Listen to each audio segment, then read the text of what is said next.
পদে কৈছে মনুষ্য শৰীৰ চঞ্চল সদায় কেতিক্ষণে কালে ধৰে কোটি কোটি জন্ম উপজি মৰিয়া মনুষ্য নুহি খেন ধৰে। প্ৰথম কৈছে মনুষ্য শৰীৰ চঞ্চল সদায় কেতিক্ষণে কালে ধৰে। মানুহৰ জন্মটোৰ বিষয়ে শাস্ত্ৰত কৰবাত কৈছে কচুপাতৰ পানী, কৰবাত কৈছে বিজুলীৰ চমক, কৰবাত কৈছে জলৰ ৰেখা, বিভিন্ন ধৰণে বৰ্ণনা কৰিছে এটা বস্তু বুজাবলৈ যে মানুহৰ শৰীৰটো স্থায়িত্বতা নাই, ই বিনাশী, ই অস্থায়ী, কাৰ কেতিয়া প্ৰাণ যায় কোনেও গম নাপায়। ভগৱানে গীতাত অৰ্জুনক কৈছে, হে অৰ্জুন, মানুহৰ জন্ম লোৱাৰ লগে লগে মৃত্যুটো নিশ্চিত হৈ থাকে। জাতস্য হি ধ্ৰুৱ মৃত্যু ধ্ৰুৱ জন্ম মৃতস্য চ তস্মাদ অপৰিহাৰ্য অৰ্থে ন ত্বম সূচিতুমৰ্হসি। জাতস্য হি ধ্ৰুৱ মৃত্যু, দ্বিতীয় অধ্যায় 27 নম্বৰ শ্লোক গীতা। হে অৰ্জুন, জন্ম লোৱাৰ লগে লগে মৃত্যুটো নিশ্চিত হৈ থাকে, আৰু যাৰ মৃত্যু আছে তাৰ পুনৰ জন্ম আছে যদি মুক্তি নাপায়। ইয়াক লৈ আমি শোক কৰাৰ কোনো প্ৰয়োজন নাই। আৰু এই দুটা বস্তু জন্ম আৰু মৃত্যু, এই দুটা নিশ্চিত, ইয়াৰ মাজৰ সময়খিনিক জীৱন বুলি কৈছে। এই জীৱনটো কাৰোবাৰ কাৰণে দীঘলীয়া হয়, কাৰোবাৰ কাৰণে চমু হয়, কাৰোবাৰ আটাইতকৈ চুটি। কিছুমান সন্তান গৰ্ভতে প্ৰাণ হেৰুৱায়, কিছুমানে জন্ম হৈয়েই প্ৰাণ হেৰুৱায়, কিছুমানে 100 বছৰ জীয়াই আছে, কোনোবাই 115 বছৰ, 20 বছৰ। কাৰ কিমান দীঘল হয় সেইটো ডাঙৰ কথা নহয়। আমি এই জীৱনটোত কি কৰিলোঁ, মানুহৰ জন্মটো পায়, এই খন্তেকীয়া জন্মটো পায়, ইয়াক কি ধৰণে ব্যৱহাৰ কৰিলোঁ, এইটোহে আচল তাত্ত্বিক কথা। আমি সাধাৰণ বজাৰৰ পৰা যেতিয়া একোটা বস্তু আনো, কোনোবাই মোবাইল আনিছে, কোনোবাই লেপটপ আনিছে, কোনোবাই মাইক্ৰৱেভ আনিছে, তাৰ লগত এখন লিফলেট দিয়ে, মেনুৱেল এখন দিয়ে, এখন পঢ়ি চাওঁ কেনেকৈ ব্যৱহাৰ কৰিব লাগে। সাধাৰণ বজাৰৰ একোটা বস্তু আনি আগতে বুজি লওঁ কেনেকৈ ব্যৱহাৰ কৰিম। আৰু তেনে ক্ষেত্ৰত দেৱৰো দুৰ্লভ নৰতনু, ব্ৰহ্মাৰো প্ৰাৰ্থনী নৰতনু অনুপাম।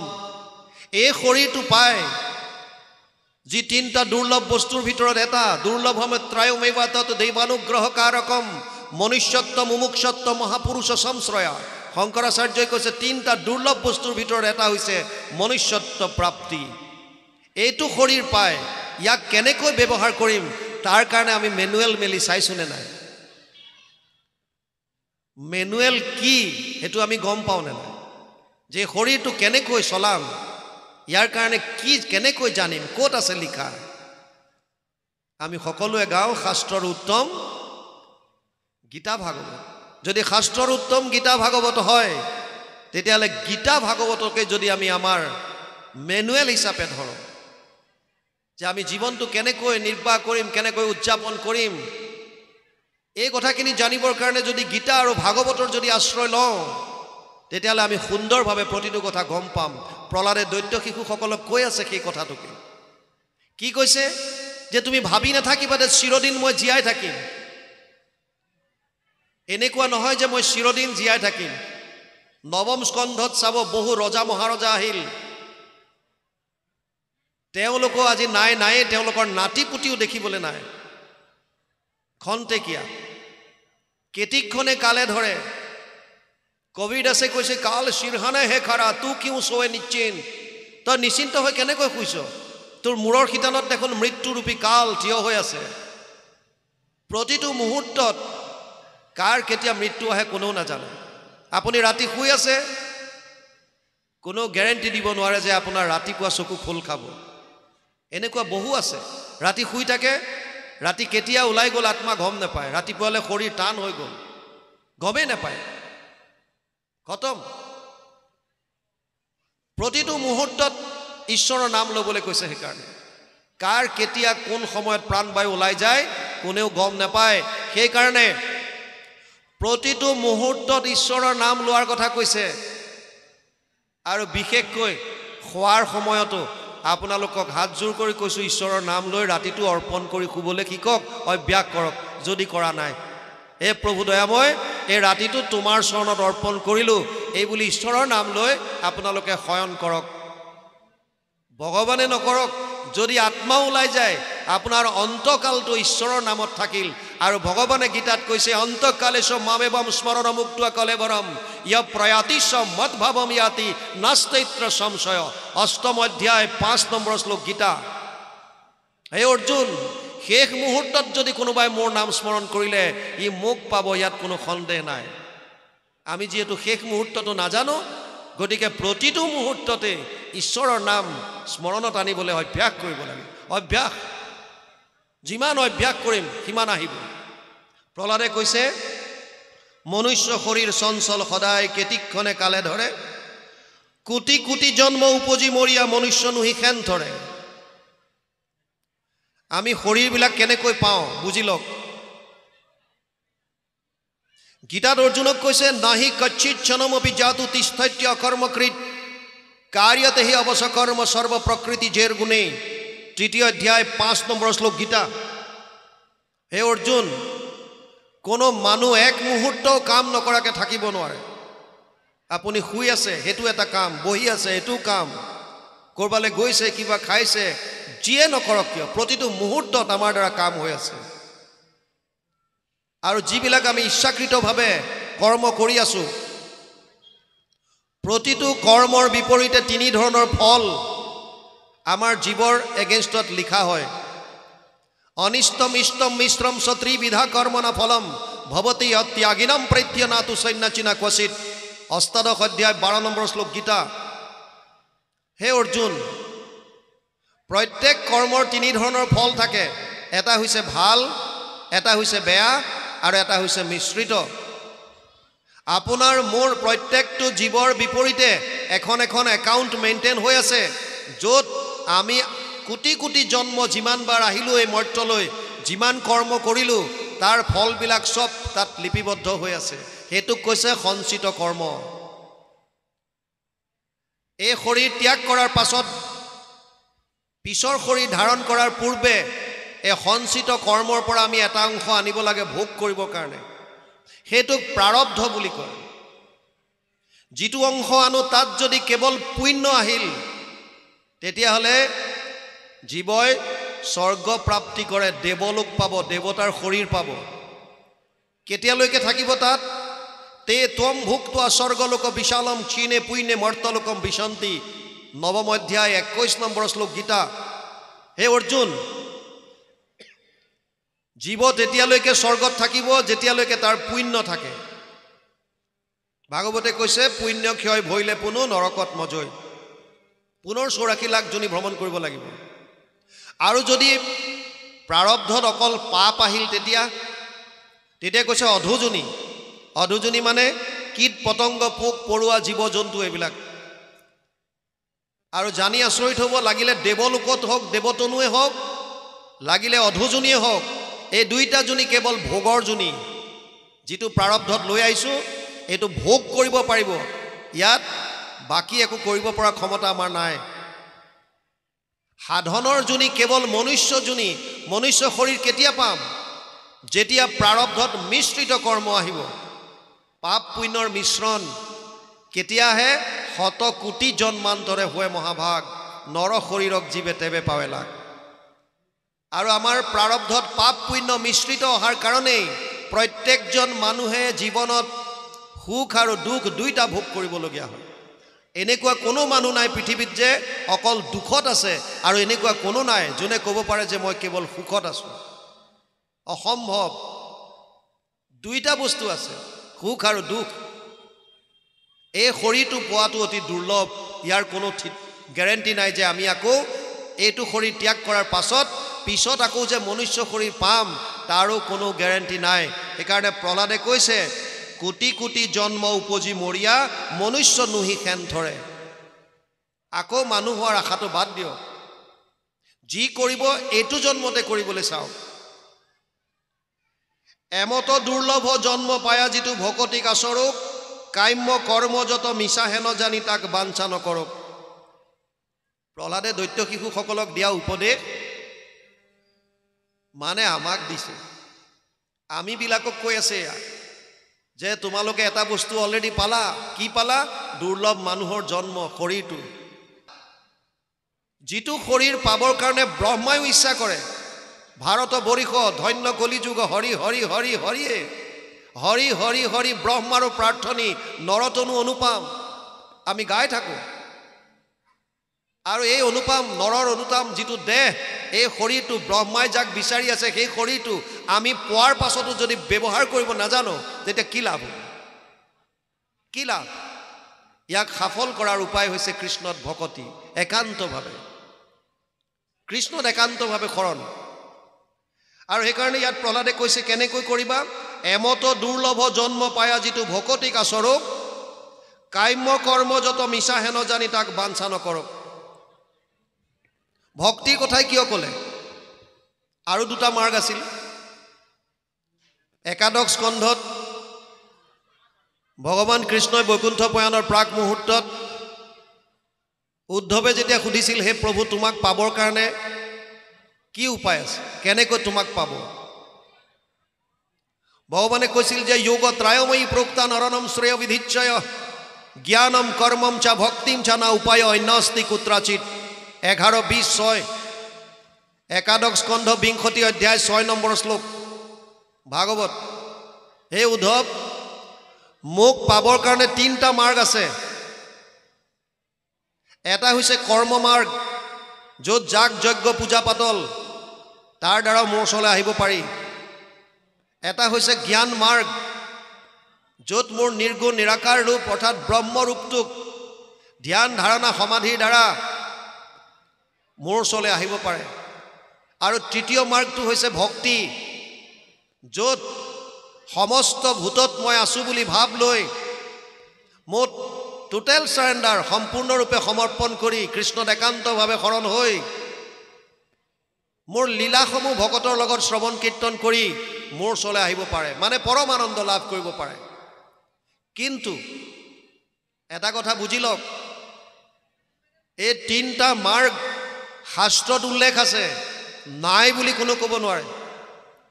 কৰ্ম মাৰ্গো আছে, জ্ঞান মাৰ্গো আছে, ভক্তি মাৰ্গো আছে। কিন্তু ভগৱান কৃষ্ণই সিদ্ধান্ত কি দিছে সেইটো বুজক। উদ্ধৱক কৈছে, জ্ঞান কৰ্ম ভকতি কহিলো কৰি ভেদ, ভকতি পৰম পন্থ দিলো পৰিচ্ছেদ। হে উদ্ধৱ, আছেতো 3টা মাৰ্গ মোৰ ওচৰলৈ আহিবলৈ, কিন্তু পৰম পথ হৈছে এটা, শ্ৰেষ্ঠ মাৰ্গ হৈছে এটা, সেইটো হৈছে ভক্তি। কিয়? বাকী 2টা কিয় বেয়া? আৰু ইফালে অৰ্জুনক গীতাত কৈছে, সমু অহম সৰ্বভূতেষু নামে দৈশ্য অস্তি না প্ৰিয়। 9ম অধ্যায় 29 নম্বৰ শ্লোক গীতা। হে অৰ্জুন, মই সকলোৰে কাৰণে সমান, মোৰ কাৰণে কাৰো প্ৰতি দ্বেষ ভাৱ নাই, কোনো মোৰ কাৰণে বিশেষ প্ৰিয় নহয়, মই উদাসীন সকলোৰ কাৰণে। আৰে যদি তুমি উদাসীন, তেতিয়াহ'লে কিহৰ কাৰণে তুমি কৰ্ম মাৰ্গ আৰু জ্ঞান মাৰ্গক ছাইড কৰি ভক্তিক শ্ৰেষ্ঠ বুলি ক'লা? কিয়? যদি তুমি উদাসীনে, তোমাৰ যদি কাৰো প্ৰতি প্ৰীতিভাৱ নাই, কোনো যদি তোমাৰ প্ৰতি দ্বেষভাৱ নাই, তেতিয়াহ'লেনো তুমি যাগ যজ্ঞ পূজা পাতল আৰু নিৰ্গুণ নিৰাকাৰ ব্ৰহ্মক উপাসনা কৰা 2টা মাৰ্গ ছাইড কৰি ভকতি পৰম পন্থ বুলি কিয় ক'লা? কিবা দ্বেষ ভাৱত ক'লা নে কি? তাৰ আগতে বুজি লওক, জীৱৰ লগত ভগৱানৰ সম্বন্ধ কি, আমাৰ লগত ভগৱানৰ সম্বন্ধ কি? অৰ্জুনক কৈছে, পিতা সমস্য জগত মাতা ধাতা পিতামহ বেদ্যম পবিত্ৰ ওংকাৰ ঋক সাম যজুৰে বচ। 9ম অধ্যায় 17 নম্বৰ শ্লোক গীতা। হে অৰ্জুন, মই সমস্ত জগতৰ পিতা, ময়ে মাতা, ময়ে পিতামহ, ময়ে বেদৰ ওংকাৰ প্ৰণৱ, ময়ে ঋগবেদ সামবেদ যজুৰ্বেদ, মই জ্ঞান মই। গতিকে যিজন আমাৰ পিতা, যিজন আমাৰ মাতা, যিজন আমাৰ পিতামহ, তেওঁ কি সন্তানৰ বেয়া চিন্তা কৰিব, অহিত চিন্তা কৰিব? কোন এনেকুৱা মাক বাপেক আছে যোনে সন্তানৰ অহিত চিন্তা কৰিব? কোনেও নকৰে। নিজৰ সন্তান যদি চোৰ ডকাইত হয়, বিপথেও পৰিচালিত হৈ আছে, তথাপিও মাক বাপেকে অহিত চিন্তা কৰিব নোৱাৰে। তেতিয়াহ'লে ভগৱানে আমাৰ কি অহিত চিন্তা কৰি পেলাই 2টা মাৰ্গ ছাইড কৰি ভকতি পৰম পন্থ বুলি ক'লে নেকি? নহয়। এই 2টা মাৰ্গ কলিযুগৰ মানুহৰ কাৰণে কিহৰ কাৰণে ছাইড কৰিলে? কথাটো বুজক। উদ্ধৱক কৈছে যাগ যজ্ঞ পূজা পাতল কৰাত আপত্তি একো নাই, কিন্তু মন্ত্ৰস্য চ পৰিজ্ঞাতম কৰ্ম সুধীৰ মদৰ্পণম ধৰ্ম সম্পদতে ষডভি অধৰ্মস্য বিপৰ্যয় 11, 21, 15 একাদশ স্কন্ধ 21 অধ্যায় 15 নম্বৰ শ্লোক ভাগৱত। হে উদ্ধৱ, কৰ্ম মাৰ্গত যাগ যজ্ঞ পূজা পাতলত 6টা বস্তুৰ শুদ্ধতা থাকিব লাগিব। স্থান, কাল, পাত্ৰ, দ্ৰব্য, মন্ত্ৰ, ক্ৰিয়া, এই 6টা বস্তুৰ শুদ্ধতা থাকিলেহে ধৰ্ম হ'ব, নহ'লে বিপৰ্যয় ঘটিব। যাজকৰ মৃত্যু পৰ্যন্ত হ'ব পাৰে, সেৱকীৰ। স্থান, যজ্ঞ য'তে ত'তে নহয়। জনক আদি ৰজাই যজ্ঞৰ স্থান তৈয়াৰ কৰিবৰ কাৰণে 12 বছৰ নিজে হাল বাইছিল, শাস্ত্ৰত আছে। এনেকৈ হাল বাওঁতে হালৰ শিয়লিত সীতাক পাইছিল। আৰু এতিয়া য'তে ত'তে যাগ যজ্ঞ কৰিলে হ'ব নেকি? কাল, সূৰ্য উদয়ৰ পৰা সূৰ্য অস্তৰ ভিতৰত এই সময়ত দিনৰ ভাগত তাকো বিভিন্ন সময় উলিয়াই সেইমতে যেনেকৈ চাই চিতি দিয়ে সেইটো মতে যজ্ঞ কৰিব লাগিব। তাত ব্যৱহাৰ কৰা দ্ৰব্য, পাত্ৰ যত যিমান আছে শুদ্ধ হ'ব লাগিব। আৰু আটাইতকৈ ডাঙৰ কথা হৈছে মন্ত্ৰ উচ্চাৰণ। আগৰ যিসকল বিপ্ৰ আছিল তেওঁলোকে সৰুৰে পৰা গুৰু তলত গৈ বেদ মন্ত্ৰ অভ্যাস কৰিছিল, কণ্ঠস্থ কৰিছিল, হৃদয়ংগম কৰিছিল। তথাপিতো মন্ত্ৰ পাহৰে আৰু মন্ত্ৰ ভুল হয়। নাভাগৰ চৰিত্ৰ আছে ভাগৱতত, আপোনালোকে চাব। নভগৰ এজন পিতেক আছিল নাভাগ। নাভাগ যেতিয়া তলত থাকে, গুৰু শিষ্য গুৰু তলত গৈ যেতিয়া শিক্ষা আহৰণ কৰি থাকে, ককায়েক কেইটাই বাপেকৰ বস্তু সম্পত্তি ভাগ কৰি লৈ লয়। নাভাগ ঘৰলৈ আহে, দেউতাকক কয়, দেউতা মোৰ সম্পত্তি ক'ত? বাপেকে কয় যে তোৰ সম্পত্তি মই একো নেজানো, ককায়েৰহঁতক সোধগে, সিহঁতে নিজে নিজে ভাগ কৰি লৈ গ'ল চব। আৰু নাভাগে গৈ ককায়েকহঁতক সোধে গৈ, দাদা মোৰ কাৰণে কিবা থৈছানে নাই পৈতৃক সম্পত্তি? ককায়েকহঁতে কয় যে আমিতো নেজানো, তোৰ সম্পত্তি তই দেউতাক সোধ, আমি তোৰ একো অনা নাই। নাভাগ আহি বাপেকক সোধে, দেউতা দাদাহঁতে কৈছে মোৰ কাৰণে সম্পত্তি বোলে তোমাৰ হাততে থৈ গৈছে। বাপেকে ক'লে, ঔ পাই তোৰ ককায়েৰহঁতে ফাঁকি দিছে, তোৰ কাৰণে একো থৈ যোৱা নাই, কিন্তু তই চিন্তা নকৰিবি। আমাৰ ঘৰৰ পৰা কিছু নীলগত ঋষিসকলে যাগ যজ্ঞ কৰি আছে। 3য় দিনৰ দিনা তেওঁলোকৰ মন্ত্ৰ ভুল হয়। গতিকে তই যা তালৈ, তই যিহেতুকে বেদ মন্ত্ৰত পাৰ্গত, তেওঁলোকৰ মন্ত্ৰটো সোঁৱৰাই দিবি আৰু তেতিয়া যজ্ঞৰ অৱশিষ্টখিনি তোক দিব। তই অজস্ৰ ধন সোণৰ বস্তুবিলাক পাই যাবি। আৰু নাভাগ যায়, ঋষিসকলৰ যেতিয়া মন্ত্ৰ পাহৰি যায়, যেতিয়া সেইসকল ঋষি যি বেদত পাৰ্গত, তেওঁলোকৰো মন্ত্ৰ ভুল হয়। আৰু তেতিয়া নাভাগে সোঁৱৰাই দিয়ে। সোঁৱৰাই দিয়াৰ পাছত তেওঁলোকে যজ্ঞ সম্পূৰ্ণ কৰে আৰু অৱশিষ্টখিনি নাভাগক দিয়ে, এয়া লৈ যোৱা। এইটো পিছৰ কথা। নাভাগে যেতিয়া দ্ৰব্যবিলাক গোটাই আছিল, তেতিয়া উত্তৰ দিশৰ পৰা এজন পুৰুষ আহে আৰু বাধা দিয়ে, এই খবৰদাৰ, এয়া বস্তু তোৰ নহয়। নাভাগে কয়, কিয় নহয়? মই ঋষিসকলক দেউতাৰ আদেশ মৰ্মে আহি মন্ত্ৰ সোঁৱৰাই দিছিলোঁ, এয়া বস্তু মোক দি গৈছে। বোলে নাই নাই, এয়া মোৰ বস্তু, যজ্ঞৰ অৱশিষ্টৰ অধিকাৰ মই, তোৰ ইয়াত অধিকাৰ নাই। দুইজনৰ মাজত যেতিয়া কথোপকথন হ'ল, সেই পুৰুষজনে কৈছে, ঠিক আছে যা, মই তোৰ দেউতাৰক সাক্ষী মানিলোঁ, তই ঘৰলৈ যা, তোৰ দেউতাৰক সুধিয়া, যদি তোৰ পিতৃ নভগে যদি কয় যে এই অৱশিষ্ট তোৰ অধিকাৰ আছে, তেতিয়া তই সম্পূৰ্ণ লৈ যাবি। নাভাগ বাপেকৰ ওচৰলৈ পুনৰ আহে, দেউতা তুমি কোৱাৰ ধৰণে গৈ মই মন্ত্ৰ সোঁৱৰাই দিলোঁ, ঋষিসকলে মোক সমস্ত দ্ৰব্য দি গ'ল, কিন্তু উত্তৰ দিশৰ পৰা কোনোবা এজন পুৰুষ আহি মোক বাধা দিছে দ্ৰব্যখিনি সংগ্ৰহ কৰাত। আৰু শেষত মোক ক'লে, বোলে তই যা, তোৰ পিতৃয়ে যিটো কয় সেইটোৱে মই মানি ল'ম, এতিয়া তুমি কোৱা মোৰ কিয় অধিকাৰ নাই সেয়া। নভগে ক'লে, তই বুজি নাপালি, সেইজন হৈছে পৰম বৈষ্ণৱ শিৱ। নিম্নগানাম যথা গংগা, দেৱানাম অচ্যুত যথা, বৈষ্ণৱানাম যথা শম্ভু, পুৰাণম ইদম তথা। 12, 13, 14 দ্বাদশ স্কন্ধ 13 অধ্যায় 14 নম্বৰ শ্লোকত লিখা আছে, 16 নম্বৰ শ্লোকত লিখা আছে, যেনেকৈ গংগা নদীৰ ভিতৰত নিম্নগানম যথা গংগা, দেৱৰ ভিতৰত যেনেকৈ ভগৱান কৃষ্ণ, বৈষ্ণৱৰ ভিতৰত তেনেকৈ শ্ৰেষ্ঠত্ব দি থৈছে মহেশক। যে দক্ষ যজ্ঞত ব্ৰহ্মা আদি গৈ পেলাই পিছত সেই যজ্ঞৰ অৱশিষ্ট ভাগ শিৱক দিছিল। সেইকাৰণে নভগে পিতেকক তই চিনি নাপালি, সেইজন পৰম বৈষ্ণৱ, তই যা ভৰিত ধৰগৈ, ভকতৰ সেৱা কৰ। আৰু কবি যে দেউতাই কৈছে এয়া সম্পত্তিত তোমাৰ অধিকাৰ, মোৰ অধিকাৰ নাই। নাভাগ যায় আৰু গৈ পেলাই কয়, হে প্ৰভু মোৰ ভুল হৈ গ'ল, মই তোমাক চিনি পোৱা নাছিলোঁ, মোৰ অপৰাধ ক্ষমা কৰিবা, মোৰ পিতৃয়ে কৈছে ইয়াত মোৰ কোনো অধিকাৰ নাই, এয়া তুমি লৈ যোৱা। আৰু শিৱই ক'লে নহয় নহয়, মই তোমাক চালোঁ, তুমি সত্যত আছা, এয়া তুমি লৈ যোৱা। পুনৰ আশীৰ্বাদ দিলে আৰু জ্ঞান সম্পূৰ্ণ হওক। সেয়া ঋষি যি বেদত পাৰ্গত, তেওঁলোকৰ মন্ত্ৰ উচ্চাৰণত ভুল হৈছিল। আৰু এতিয়া আমি কেৱল এটা অনুষ্ঠান কৰিবৰ কাৰণে কেৱল মুখস্থ কৰি লৈ পেলাই মন্ত্ৰ উচ্চাৰণ কৰিলে কি উচ্চাৰণত শুদ্ধতা আহিব। আৰু যদি মন্ত্ৰ ভুল হয়, তস্তা মুনিয়ে ইন্দ্ৰক বধ কৰিবৰ কাৰণে বৃত্তাসুৰৰ হাতত যজ্ঞ কৰিছিল। পূৰ্ণ আহুতিৰ সময়ত য'ত ক'ব লাগিছিল ইন্দ্ৰ শত্ৰু বিবৰ্ধন, ইন্দ্ৰ শত্ৰু নিধন হওক, মন্ত্ৰত খেলি মেলি লাগি গ'ল আৰু খঙৰ ভমকত ক'লে ইন্দ্ৰৰ শত্ৰু নিধন হওক, ইন্দ্ৰস্য শত্ৰু বিবৰ্ধন। আৰু তাৰ পৰিণতি আপোনালোকে জানে, ইন্দ্ৰৰ হাতত বৃত্তাসুৰ বধ হ'বলগীয়া হ'ল। গতিকে যাগ যজ্ঞ পূজা পাতলৰ প্ৰতি প্ৰভু ভগৱন্তৰ মনত দ্বেষ নাই, কিন্তু আমি অধিকাৰী নহয়।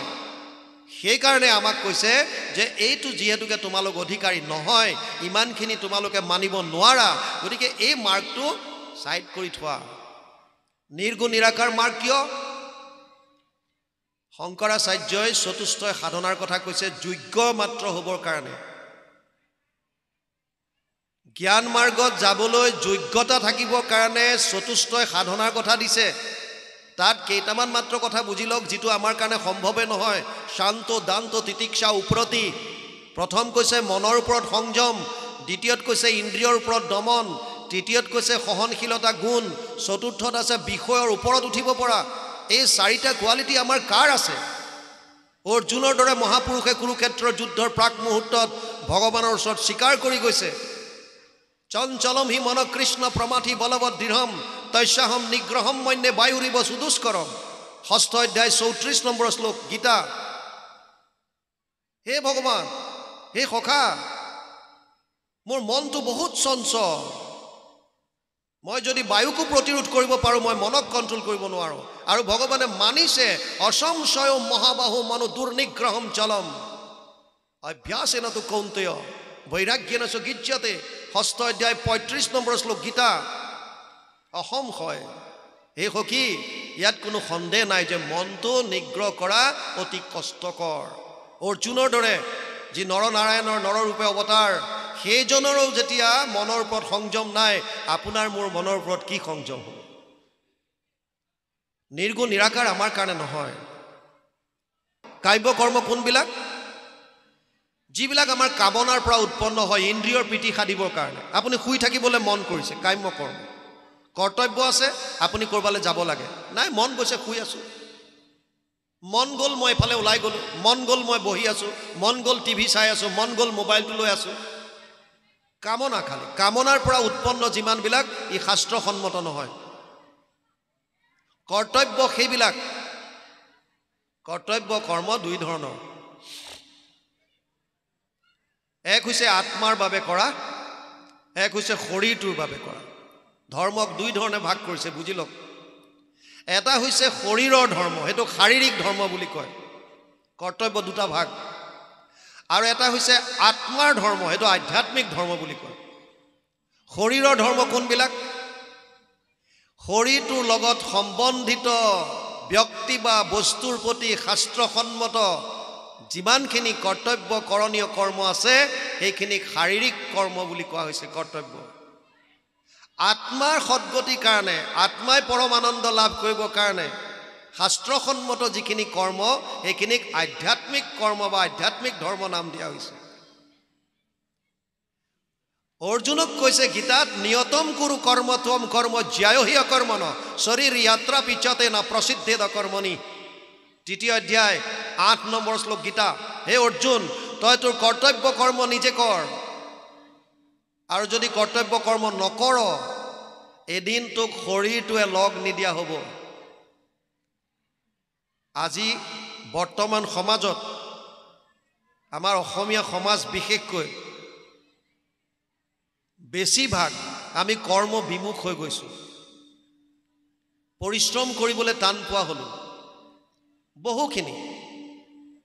আগলৈ যদি চাওঁ, পুৰণা ইয়াত যিসকল জ্যেষ্ঠ লোক আছে, তেওঁলোকে স্কুল যোৱাৰ আগত, অফিচ যোৱাৰ আগত নিজৰ বাৰীত, নিজৰ পথাৰত তেওঁলোকে নিজৰ কৰ্ম কৰিছিল, পৰিশ্ৰম কৰিছিল, শাৰীৰিক পৰিশ্ৰম।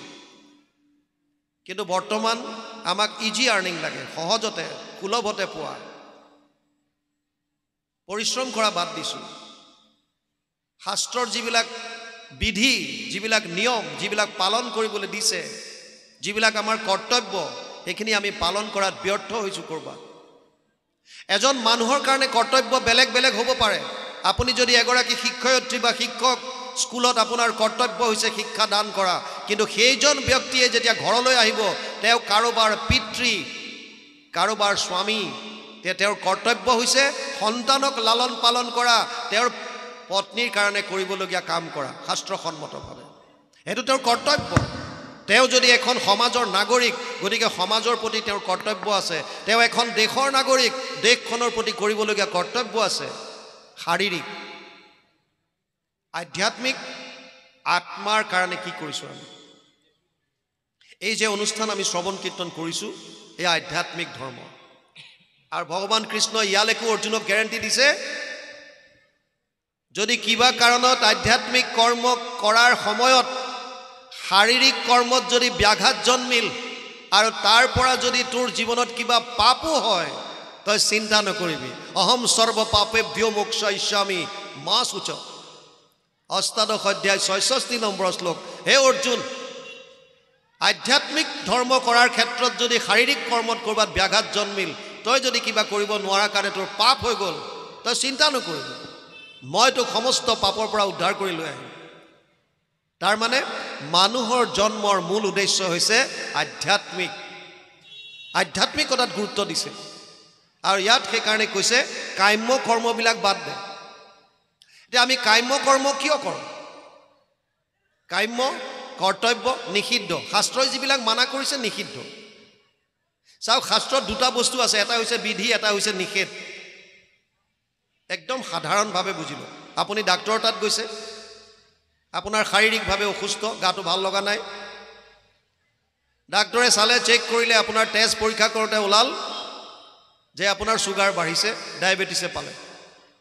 লগে লগে তেওঁ ঔষধ পাতি লিখিলে আৰু লগত ইফালে আপোনাক কিছুমান উপদেশ দিলে, সেইখিনি বিধি, এইকেইটা কৰিব, ৰাতিপুৱা খোজকাঢ়িব, আবেলি নহ'লে খোজকাঢ়িব, সেইটো বিধি। তলত লিখিলে যে মিঠাইটো নাখাব, এইটো নিষেধ। যিটো কৰিবলৈ কৈছে সেইটো বিধি, যিটো কৰিবলৈ হাক দিছে সেইটো নিষেধ। শাস্ত্ৰত দুটাই কথা আছে, বিধি নিষেধ। কৰিবলৈ কৈছে কৰা, এইটো কৰ্তব্য, মানা কৰিছে নিষেধ। আৰু আমি কাম্য কৰ্মত বেছি গুৰুত্ব দিওঁ, কিয়? চাওক, পৃথিৱীত 900 কোটিৰ ওপৰত মানুহ আছে, কাৰো লগত কাৰো মিল নাই, বৈষম্যতাৰে ভৰা এখন সংসাৰ। আমাৰ ইজনৰ লগত সিজনৰ কাৰো মিল নাই, অলপ হ'লেও পাৰ্থক্য। সেইকাৰণে আমি চিনি পাওঁ, এজন অমুক, এজন তমুক, এজন তমুক। আনকি জানি আচৰিত হ'ব যে আমাৰ এই আঙুলিৰ চাপকেইটা, এইকেইটাও কাৰো লগত কাৰো নিমিলে। সেইকাৰণে আঙুলিৰ চাপ দিবলগীয়া হয়, আধাৰ কাৰ্ড উলিয়াওঁতে বা বুঢ়া আঙুলিৰ চাপ দিবলগীয়া হয়, LTI বা RTI বুলি কয় যে বেংকত। এইখন জেগাও কাৰো লগত কাৰো নিমিলে। ইমান বৈষম্যতাৰে ভৰা এইখন সংসাৰ, কিন্তু এটা বস্তুৰ মিল আছে ইয়াত, আমাক সকলোকে আনন্দ লাগে।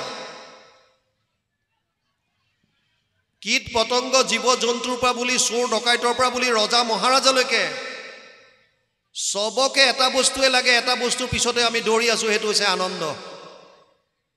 আনন্দ লাগে সকলোকে, ইয়াত কোনো দ্বিমত নাই। এই আনন্দটো পাবৰ কাৰণেই আমি কাম্য কৰ্মবিলাক কৰিছোঁ। কিয়?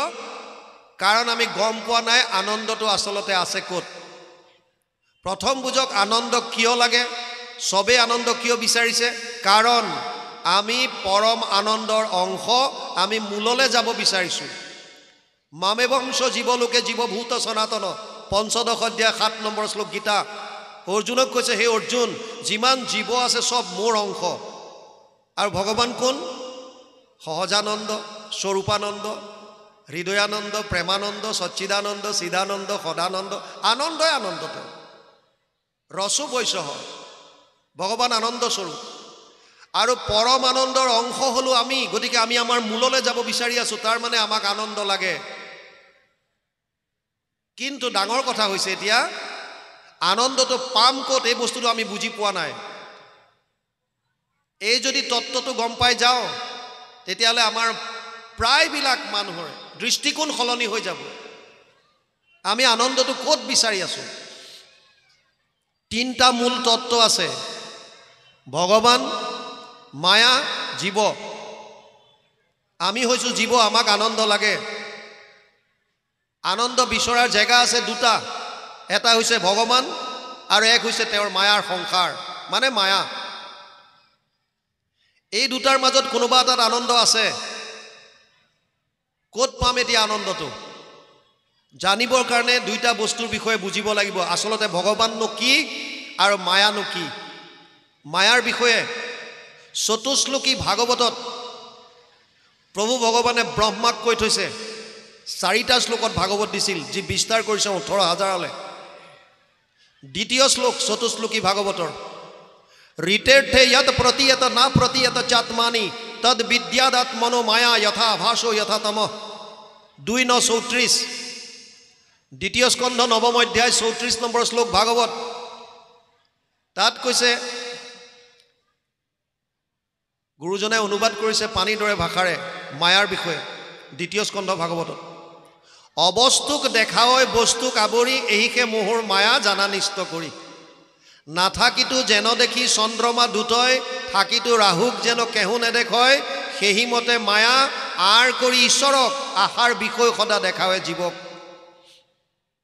অবস্তুক বস্তু কৰি দেখুৱায় আমাৰ জয়সালমেৰত পোষ্টিং আছিল 95 পৰা 2001 লৈকে গৰম দিনত তাত গোটেই মৰুভূমি 52 ডিগ্ৰী সেলসিয়াছলৈকে আমি নিজে ৰেকৰ্ড কৰিছিলোঁ নোট কৰিছিলোঁ মৰুভূমিৰ বালিত যেতিয়া অতিকৈ ৰ'দ পৰিলে দূৰলৈ যেতিয়া আমি চাওঁ এনেকুৱা লাগে কিছু দূৰত যেন পানী আছে হ্ৰদ আছে এটো আপোনালোকে ইয়াতো পাব যেতিয়া খুব ৰ'দত আলকটৰা দিয়া পকালিবিলাকত যদি চাই দূৰলৈ পানীৰ আভাস আপোনালোকে পাব যদিও পানী পানী যেন লাগে আসলতে সেয়া পানী নহয় আপুনি যিমান আগবাঢ়ি গৈ থাকিব পানীও সিমানে গৈ থাকিব অবস্তুক বস্তু কৰি দেখুৱায় গতিকে মায়াত যদি আপুনি সুখ বিচাৰি ফুৰিছে ই ক'ৰ পৰা দিব নোৱাৰে দিব তেতিয়ালে ক'ত থাকিব সুখ মায়াত যদি নাই ভগৱানত থাকিব প্ৰমাণ তৈত্তৰীয় উপনিষদ বেদত বোলে ৰসো বৈশহ ভগৱান আনন্দ স্বৰূপ বুলি কৈছে কৃষ্ণ শব্দৰ অৰ্থ দিছে আনন্দ কৃষি ভূবাচক শব্দ ননচ নিবৃত্তিবাচক দ্বয়ৌৰ একাত পৰম ব্ৰহ্ম কৃষ্ণ ইতি অভিধীয়তে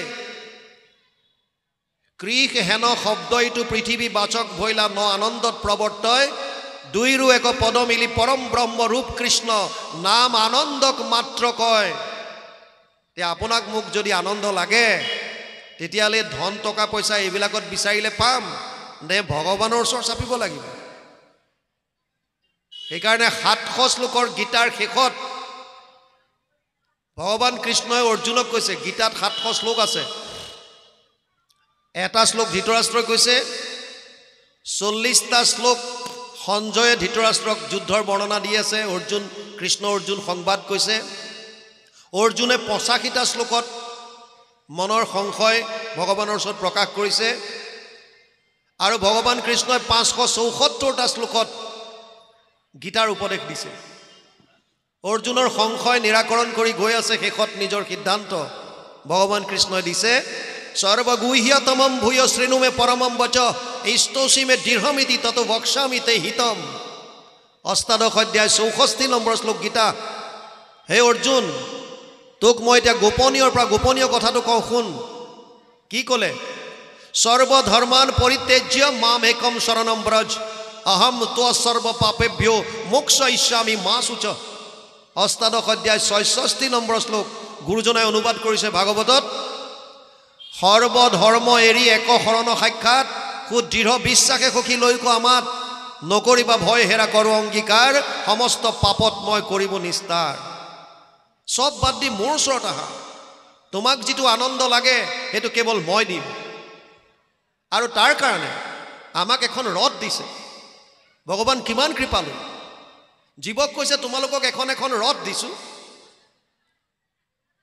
আত্মানাম ৰথিনাম বিদ্ধি, শৰীৰম ৰথমেবাতু, বুদ্ধিম তু সাৰথিম বিদ্ধি, মন প্ৰগ্ৰহেমেবাতু, ইন্দ্ৰিয়ানাম হয়ে নাহু, বিষয়ান্স্তেষু গোচরান, আত্মা ইন্দ্রিয়ে মনোযুক্ত ভোক্তা ইতি অভিধীয়তে। কথোপনিষদ ১:৩:৩, ১:৩:৪। আত্মানাম ৰথিনাম বিদ্ধি, এইখন ৰথ, আমাৰ শৰীৰটোক এখন ৰথ বুলি কৈছে। শৰীৰম ৰথমেবাতু, ইয়াত যিজন বহি আছে ৰথী এজন আত্মা। এই ৰথখনত ৰথীজন হৈছে আত্মা। আৰু সাৰথী কোন? বুদ্ধি। গাড়ীখন কোনে চলাইছে? বুদ্ধিয়ে। বুদ্ধিয়ে যোনফালে নিব বিচাৰে। কাৰ সহায়ত? ঘোঁৰাকেইটা, ইন্দ্ৰিয়। ঘোঁৰাকেইটাক কৈছে ইন্দ্ৰিয়। ঘোঁৰাৰ লেগাম কাৰ হাতত দিলে? মন। লেগামডাল হৈছে মন। তাৰ মানে জ্ঞানেন্দ্ৰিয়, কৰ্মেন্দ্ৰিয়, 10টা ইন্দ্ৰিয়, ইন্দ্ৰিয়ৰ পৰা কণ্ট্ৰোল কৰি আছে মন। মনটো হৈছে লেগাম, মনক কণ্ট্ৰোল কৰিছে বুদ্ধি, বুদ্ধি হৈছে সাৰথী। আৰু শৰীৰটো এখন ৰথ, ইয়াত বহি আছে আত্মা ৰথী ৰূপে। এতিয়া ঘোঁৰাকেইটাই যোনফালে লৈ গৈছে সেইফালে আত্মা গৈ আছে। আৰু অৰ্জুনে কি কৰিলে? এই ৰথখনৰ সাৰথী কাক বহুৱালে? ভগৱান কৃষ্ণক। যদি আমিও আমাৰ বুদ্ধিত যদি কৃষ্ণক বহুৱাই ল'ব পাৰোঁ, তেতিয়াহ'লে আপোনাৰ ৰথখনো কৃষ্ণৰ ফালে নিব। আমাক এইখন ৰথ দি ক'লে যে মোৰ ওচৰলৈ আহা, আমি উল্টা ফালে ঘূৰাই দিলোঁ। কোনফালে? মায়াৰ ফাললৈ, য'ত ধন, টকা, পইচা, পুত্ৰ, পৰিবাৰ, আৰু সেইটো কাৰণে আমি কাম্য কৰ্মবিলাক কৰি মৰিছোঁ। সেইকাৰণে প্ৰহ্লাদে কৈছে কাম্য কৰ্ম যত মিছা হেন জানি তাক বাঞ্ছা নকৰক, কাৰণ ই তোমাক আনন্দ দিব নোৱাৰে। এইবিলাক চব খন্তেকীয়া। আপুনি অলপ সময় হয়তো আনন্দ পাব পাৰে, কিন্তু তাৰ স্থায়িত্বতা নাই। আপুনি যদি ভাবিছে মই পত্নীৰ পৰা সুখ পাইছোঁ, কিমান দিনৰ কাৰণে? আপুনি ভাবিছে মই মোৰ পুত্ৰৰ পৰা সুখ পাইছোঁ, কিমান দিনৰ কাৰণে? চিৰস্থায়ী নে এইবিলাক? নহয়, চিৰস্থায়ী নহয়। যিবিলাক বস্তুৰ নিজৰে স্থায়িত্বতা নাই, আপুনি বাকীবিলাক বাদ দিয়ক। ব্ৰহ্ম ভুৱনা লোক পুনৰৱৰ্তিন অৰ্জুন মামু পৈত্যতু কৌন্তেয় পুনৰ্জন্মনা বিদ্যতে। ৮ম অধ্যায় 16 নম্বৰ শ্লোক গীতা। অৰ্জুনক কৈছে, হে অৰ্জুন, ব্ৰহ্মলোক পৰ্যন্ত জীৱ যদি গৈছে তাৰো পুনৰাৱৰ্তন আছে। মায়াৰ অধীন সিও। ব্ৰহ্মা আদি কৰি জীৱ যত ৰাম ৰাম ৰাম ৰাম ৰাম, মায়া শয্যা মাজে আশ্ৰয় ঘুমতি যায়। ব্ৰহ্মাকো এৰি দিয়া নাই, বাকীবিলাক কোন? গতিকে এই দেৱ দেৱতা বাকীবিলাকে আমাক আনন্দ দিব নোৱাৰে। ভোগৰ বস্তু আপোনাক দিব পাৰিব। আপুনি ভোগৰ বস্তু যদি লাগে, কাম স্থিৰ স্থিৰ হিত জ্ঞান প্ৰপদ্যন্তে অন্য দেৱতা তম তম নিয়ম আস্থায় প্ৰকৃত্য নিয়তা স্বয়া। ৭ম অধ্যায় ২০ নম্বৰ শ্লোক। অৰ্জুনক কৈছে, হে অৰ্জুন, যাৰ জ্ঞান কামনা বাসনাৰ দ্বাৰা হৰণ কৰি লৈ গ'ল, সেইবিলাকে অন্য দেৱ দেৱতাৰ ওচৰলৈ যায়। আমি কোৱা কথা নাই, গীতা ৭ম অধ্যায় ২০ নম্বৰ শ্লোকত লিখা আছে। আৰু লগতে এইটোও কৈ থৈছে, যিবিলাক য়ম য়ম তনুম ভক্তা শ্ৰদ্ধয়া অৰ্চিতুম ইচ্ছসি তৈষ্যা তৈশ্যলা অচলা শ্ৰদ্ধা তামেব বিদ্যাম্যহম। ৭ম অধ্যায় ২১ নম্বৰ শ্লোক। যিবিলাক মানুহৰ যোনবিলাক দেৱ দেৱতাৰ প্ৰতি মন আকৃষ্ট হয়, মই তেওঁলোকৰ মনটো আৰু বঢ়াই দিওঁ যে আৰু যা আৰু যা, সিহঁতৰ ফালে গৈ থাক সিহঁতৰ ফালে। গতিকে আনন্দ আপুনি নাপায়, ভোগৰ বস্তু পাব পাৰে। এই দেৱ দেৱতাৰ পৰা যিটো ফল পায়, স এবায়ম ময়াতে অদ্য শ্ৰদ্ধা অৰ্চিতুম ইচ্ছসি, তেওঁলোকে যিখিনি বস্তু দিয়ে সেয়াও আকৌ ভগৱানে দিয়ে। ভগৱানেহে তেওঁলোকৰ দ্বাৰা দিয়ায় ভোগৰ বস্তু।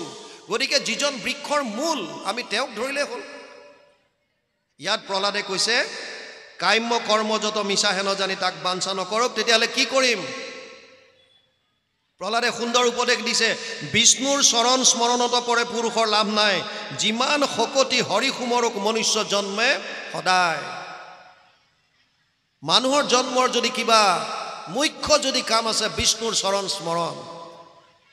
স্মৰণত আনিবৰ কাৰণে শ্ৰৱণ কীৰ্তন মুখ্য এইকাৰণে গুৰুজনাই শ্ৰৱণ কীৰ্তনক দিলে প্ৰহ্লাদে কৈছিল দৈত্য শিশুসকলক নৱবিধ ভক্তিৰ কথা শ্ৰৱণম কীৰ্তনম বিষ্ণু স্মৰণম পাদসেৱনম অৰ্চনম বন্দনম দাস্যম সাক্ষ্য আত্মনিবেদনম ৭-৫-২৩ সপ্তম স্কন্ধ পঞ্চম অধ্যায় ২৩ নম্বৰ শ্লোক ভাগৱত যদিও নৱবিধ ভক্তিৰ কথা কৈছে গুৰুজনাই তাৰ মাজতো আকৌ দুটাক শ্ৰেষ্ঠত্ব দিছে যদ্যপি ভগতি নৱবিধ মাধৱৰ শ্ৰৱণ কীৰ্তন আতহন্ত শ্ৰেষ্ঠতৰ কিয় শ্ৰৱণ কীৰ্তন কৰি থাকিলে স্মৰণটো আপোনাৰ আহি থাকিব মুখে বোলা ৰাম হৃদয়ে ধৰা ৰূপ এতেকে মুকুতি পাইবা কহিলো স্বৰূপ স্মৰণত আহিব তেতিয়া আৰু সেইকাৰণে ইয়াত কৈছে বিষ্ণুৰ চৰণ স্মৰণত পৰে পুৰুষৰ লাভ নাই কিয় বিষ্ণুৰ কথাই ক'লে বেলেগ দেৱ দেৱতাবিলাকৰ কথা কিয় কোৱা নাই অকল বিষ্ণুৰ কথা কিয় ক'লে কাৰণ দেৱতা আৰু আৰাধ্য দেৱ বা ইষ্টদেৱ তাৰ মাজত পাৰ্থক্য আছে ভগৱান কোন কাৰ ওচৰত আমি শৰণ ল'ম এই বিষয়ে একাদশ স্কন্ধত নিমি নৱসিদ্ধ সংবাদত পিপ্পলায়নে নিমি ৰজাক বৰ সুন্দৰভাৱে বুজাই দিছে তেওঁ কৈছে সৃষ্টি স্থিতি প্ৰলয়ৰ হেতু যিটো দেৱ পৰম ঈশ্বৰ তান্তবিনে নাহি কেৱ স্বপ্ন জাগৰণ যিটো গভীৰ নিদ্ৰাত সমাধিত সাক্ষী ৰূপে থাকন্ত সাক্ষাৎ সচেতন কৰা দেহ প্ৰাণ ইন্দ্ৰিয়ক জীৱক ভুঞ্জান্ত নানাবিধ বিষয়ক পৰমাত্মা বুলি তাক কহে মুনিগণ এহিটো পৰম তত্ত্ব জানিবা ৰাজন আমাৰ আৰাধ্য কোনজন যিজন সৃষ্টি স্থিতি প্ৰলয়ৰ হেতু যিজন যাতকে আৰু শ্ৰেষ্ঠ কোনো নাই গীতাত ভগৱানে নিজ মুখে অৰ্জুনক কৈছে হে অৰ্জুন মত্ত পৰতৰম নান্যত কিঞ্চিদ অস্তি ধনঞ্জয় মই সৰ্বমিদম প্ৰতম সূত্ৰে মণিগণাইব সপ্তম অধ্যায় ৭ নম্বৰ শ্লোক গীতা হে অৰ্জুন মোতকে শ্ৰেষ্ঠ আৰু কোনো নাই যেনেকৈ এধাৰী মালাত মণিবিলাক সূতাডালত গাঁঠি থোৱা থাকে তেনেকৈ সমস্ত জীৱ এধাৰী মালাৰ দৰে মোৰ লগত গাঁঠ খাই আছে সপ্তম অধ্যায় ৭ নম্বৰ শ্লোকত ভগৱানে নিজে কোৱা কথা অকল কোৱা নাই একাদশ স্কন্ধত বিশ্বৰূপ দৰ্শন কৰি দেখাই দিছে আৰু অৰ্জুনক কৈছে না তুম সক্যমেব না তুম সক্য মোক তই এনেকে দেখিব নোৱাৰ দৃষ্টুম সচস্যব সচক্ষুকা দিব্যম দদামিতে চক্ষু পশ্যমে যুগমেশ্বৰম তোক মই দিব্য দৃষ্টি দিছোঁ তই মোক চা একাদশ অধ্যায় ৮ নম্বৰ শ্লোকত দিব্য দৃষ্টি প্ৰদান কৰিলে দিব্যম দদামিতে চক্ষু পশ্যমে যুগমেশ্বৰম মোক তই চা তোক মই দিব্য দৃষ্টি প্ৰদান কৰিছোঁ বিশ্বৰূপ দৰ্শন কৰাই দিলে সমস্ত জগত তেওঁৰ শৰীৰত বিৰাজমান হৈ আছে সেইজন ঈশ্বৰত শৰণ লোৱাৰ কথা কৈছে যিজন সমস্ত ভূতত ব্যাপ্তমান হৈ আছে আৰু সৃষ্টি স্থিতি প্ৰলয়ৰ যিজন হেতু যিজনে আমাৰ মনৰ চাৰিওটা অৱস্থাত আছে কোনটা মনৰ চাৰিটা অৱস্থা কি এটা হৈছে জাগ্ৰত বৰ্তমান যিটো এতিয়া আমি জাগ্ৰত অৱস্থাত আছোঁ শৰীৰ সক্ৰিয় হৈ আছে মন সক্ৰিয় এইটোক জাগ্ৰত অৱস্থা বুলি কয় আমি জাগি আছোঁ ৰাতি যেতিয়া শুই যাওঁ কেতিয়াবা কেতিয়াবা মনটো যদিও শৰীৰটো যদিও নিষ্ক্ৰিয় হয় মন যদি সক্ৰিয় হৈ থাকে মনলৈ বিভিন্ন ধৰণৰ চিন্তা আহে বা মনটোৱে লিংগ দেহাৰ লগত বিভিন্ন ঠাইত ভ্ৰমণ কৰে তেতিয়া আমি সপোন দেখো যাক স্বপ্ন অৱস্থা বুলি কৈছে আপুনি শুই আছে বিছনাত কিন্তু আপুনি দেখিছে গুৱাহাটী পালেগৈ দিল্লী পালেগৈ কৰবাত পালেগৈ কেনেকৈ সম্ভৱ তৃতীয় অৱস্থা হৈছে গভীৰ নিদ্ৰা ৰাতি কেতিয়াবা শুই আছো আপুনি পিছদিনা উঠি কয় কালি 10টা বজাত যি পঢ়িলোঁ আৰু ৰাতিটো গম নাপাওঁ ৰাতিপুৱা 6টাতহে মই সাৰ পাইছোঁ আপুনি যদি গমেই নাপায় কেনেকৈ গম পালে যে আপুনি গম নাপায় আপুনি গম নাপাওঁ বুলি কেনেকৈ গম পালে এইটোতো ডাঙৰ কথা আপুনি 10টাত শুই গ'ল ৰাতিপুৱা 6টাত সাৰ পালে আপুনি কৈছে কালি ৰাতিটো মই গম নাপাওঁ আপুনি গম নাপাওঁ বুলি কেনেকৈ গম পালে আপুনিতো শুই আছিলে তাৰ মানে তেতিয়াও কোনোবা এজন সাক্ষী ৰূপে আছে। উপদ্ৰষ্টা অনুমন্তা চ ভৰ্তা ভোক্তা মহেশ্বৰ পৰমাত্মা ইতি চাপ্যুক্ত দেহে অস্মিন পুৰুষপৰ। 13 অধ্যায় 22 নম্বৰ শ্লোক গীতা। হে অৰ্জুন, অন্তৰ্যামী ৰূপে মই পৰমাত্মা ৰূপে সমস্ত জীৱৰ শৰীৰত বিৰাজমান হৈ আছো। আৰু মনৰ চতুৰ্থ অৱস্থা হৈছে সমাধি। শৰীৰ সক্ৰিয়, মনৰ চিন্তাবিলাক শূন্য কৰি এই মন আত্মাক পৰমাত্মাৰ লগত একত্ৰ কৰি দিব পৰা যিটো অৱস্থা, এইটোক কৈছে সমাধি অৱস্থা। এই চাৰিওটা অৱস্থাত যিজন সাক্ষী ৰূপে থাকে সেইজন আমাৰ আৰাধ্য। আৰু যিজনে সচেতন কৰা দেহ প্ৰাণ ইন্দ্ৰিয়ক, এজন মানুহৰ মৃত্যু হ'লে আমি যেতিয়া গম পাওঁ ৰাতিপুৱা যে আজি অমুক বাপজনা ৰাতিপুৱাই গ'ল, আমি হাতত দাখন লৈ যাওঁ, দাহ সংস্কাৰ, আৰু গৈ পাওঁ যে ভুলকে খবৰ দিলে মানুহজনটো যোৱা নাই, চোতালত শুৱাই থৈছে, ওপৰত বগা কাপোৰ এখন দি থৈছে, অথচ চবেই চাই চাই কৈ আছে বেচেৰাটো কালি সন্ধিয়া কথা পাতিছিলোঁ, আজি ৰাতিপুৱাই গ'ল। আৰে গ'ল কোন? এজনটো শুই আছে। চবেই চাই চাই কৈ আছে কালি বেচেৰাটোৰ লগত সন্ধিয়া কথা বতৰা পাতিছিলোঁ, আজি 4টাতে গ'ল, পুৱাই গ'ল। গ'ল কোন? একেই হাত, একেই ভৰি, একেই মুখ, একেই শৰীৰ, চব পৰি আছে, বগা কাপোৰ দি ঢাকি থৈছে। তাৰমানে তেতিয়া তেওঁৰ চেতন শক্তিটো নাই, যি আত্মাৰূপে ইমান দিন সোমাই সচেতন কৰি ৰাখিছিল। আৰু আত্মা য'ত আছে তাত পৰমাত্মা বিৰাজমান হৈ আছে। যেনেকৈ শৰীৰটো চৈতন্য কৰিবৰ কাৰণে আত্মা আছে, তেনেকৈ য'ত আত্মা আছে তাত পৰমাত্মা আছে। লাগিলে বিষ্ঠাৰ গৰ্তত থকা কীটটোৱে নহওক কিয়, তাতো ভগৱান বিৰাজমান হৈ আছে। সেইজন ঈশ্বৰক আমাৰ আৰাধ্য, সেইজনক সেৱা কৰিবলৈ কৈছে। অহম সৰ্বেষু ভূতেষু ভূতাত্মানম অৱস্থিত সদা তাম অৱজ্ঞায় মাম মৰ্ত কুৰুতে অৰ্চ বিৰম্বনম। 3:29-21 কপিলে মাতৃ দেৱহূতিক কৈছে, মা অহম সৰ্বেষু ভূতেষু ভূতাত্মানম অৱস্থিত সদা, মই সমস্ত প্ৰাণীৰ শৰীৰত হৃদয়ত বিৰাজমান হৈ আছো। আৰু মোক অৱজ্ঞা কৰি তম অৱজ্ঞায় মাম মৰ্ত কুৰুতে অৰ্চ, প্ৰতিমাত যদি মোক পূজা কৰিছে এইটো বৰ বিৰম্বন। সমস্ত ভূতত মই আছো সৰ্বক্ষণে, মোহক অৱজ্ঞা আতি কৰে যিটো জনে, বেদমন্ত্ৰে প্ৰতিমাত কৰয় অৰ্চন, নাহি কিছু ফলতাৰ হবে বিৰম্বন। কপিলে মাতৃ দেৱহূতিক কৈছে 3:29-21 সংস্কৃত শ্লোকৰ অনুবাদ। তাৰমানে আমাক গুৰুজনাই কৈছে সেইজনৰ ওচৰত শৰণ লোৱা যিজন সমস্ত ভূতত ব্যাপ্তমান হৈ আছে, চৈতন্য হিচাপে আছে, আমাৰ হৃদয়তে বিৰাজমান হৈ আছে। ইয়াত সেইকাৰণে প্ৰহ্লাদে ক'লে বিষ্ণুৰ চৰণ স্মৰণত পৰে পুৰুষৰ লাভ নাই। তেওঁৰ 3টা অৱস্থা। প্ৰৱৰ্তান্ত যেখনে ইন্দ্ৰিয় সমস্তক, পৰমাত্মা বুলি তেবে কহে মাধৱক। মা লক্ষীক বুজায়, ধৱ মানে স্বামী, লক্ষীৰ স্বামী যিজন, সেইজন যেতিয়া আমাৰ শৰীৰত থাকে, ইন্দ্ৰিয়বিলাক প্ৰৱৰ্তাই থাকে, সচেতন কৰি থাকে, তেওঁক পৰমাত্মা বুলি কয়। এইটো ৰূপ কোনটো? সগুণ নিৰাকাৰ। সমাধিত বেকত হোৱন্তে গুছে ভ্ৰম, তেখনে বোলয় জানা মাধৱক ব্ৰহ্ম। নিৰ্গুণ নিৰাকাৰ। যেখনে কৰয় এইটো সৃষ্টি স্থিতি অন্ত, তেখনে বোলয় মাধৱক ভগৱন্ত। ব্ৰহ্ম পৰমাত্মা ভগৱান এক তত্ত্ব, 3 ৰসু একে নাম লক্ষণ ভেদত। 3টা মাত্ৰ অৱস্থা। বদন্তি তত্তত্ত্ববিদম তত্ত্বম য়দ জ্ঞানমদ্বয়ম, ব্ৰহ্মেতি পৰমাত্মেতি ভগৱান ইতি শব্দয়েত। 1:2-11 প্ৰথম স্কন্ধ 2য় অধ্যায় 11 নম্বৰ শ্লোক ভাগৱত। তাত কৈছে ভগৱানৰ মোৰ 3টা ৰূপ, এটা হৈছে নিৰ্গুণ নিৰাকাৰ, এটা হৈছে সগুণ নিৰাকাৰ যাক পৰমাত্মা বুলি কয়, নিৰ্গুণ নিৰাকাৰ ব্ৰহ্ম বুলি কয়, সগুণ সাগাৰ ৰূপ ভগৱন্ত বা ভগৱান বুলি কয়। ইয়াত কৈছে বিষ্ণুৰ চৰণ স্মৰণত পৰে পুৰুষৰ লাভ নাই, যিমান শকতি হৰি সুমৰুক মনুষ্য জন্মে সদায়।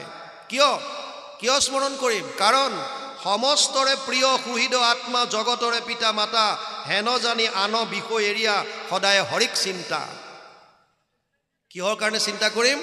তেওঁ সমস্তৰে প্ৰিয় সুহৃদয় আত্মা, সমস্তৰে প্ৰিয়।